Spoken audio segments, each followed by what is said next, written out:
Chun. May dumating na package or gift galing sa friend ko. Last week kasi nag-vacation sila ng family nila sa Thailand. So meron siyang binigay sa akin sa lubong. Buksan natin. Kita nyo.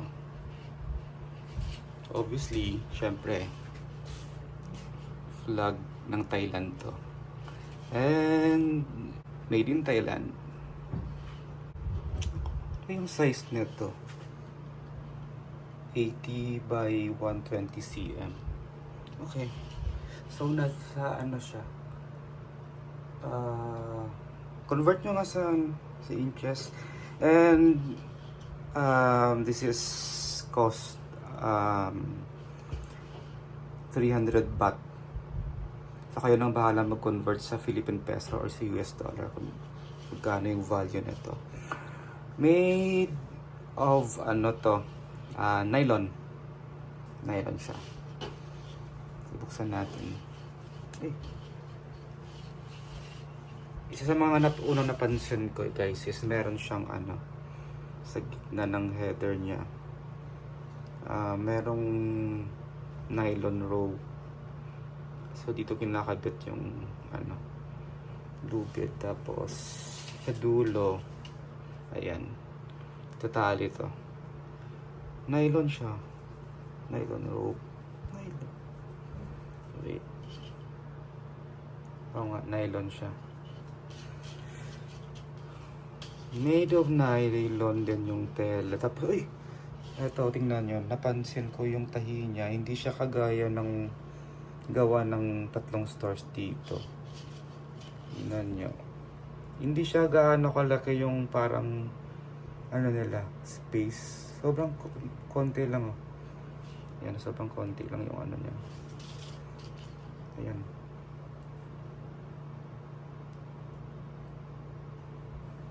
Ito lang siya, maliit lang. Maliit yung kanyang dugtong, yung parang tahi. Yung pag idudugtong yung red at saka ano, white.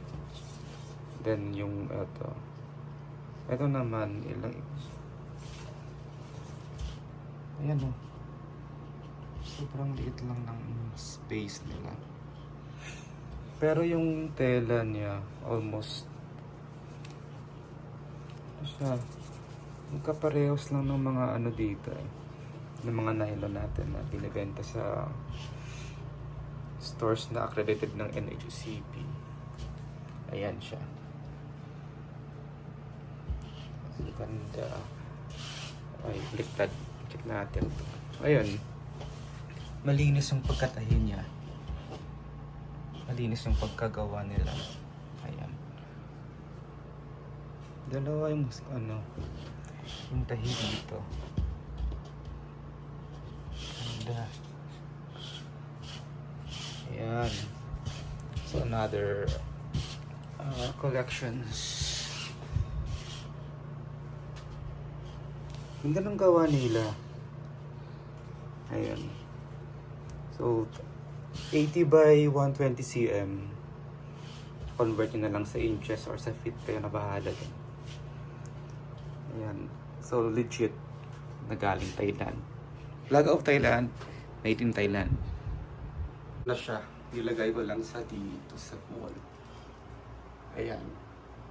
So yung advantage pag ano siya, pag merong ropes sa header niya, is pwede mo siyang ikabit ng mabilisan. At saka sa sobrang tibay compare mo sa grommet, hindi siya nasisira yung head niya. Ayan. Diba? Sobrang convenient siya. So, wadi ka.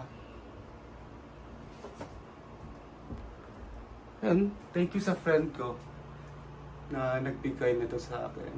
Thank you. May U Thailand flag. Ayan. Yun.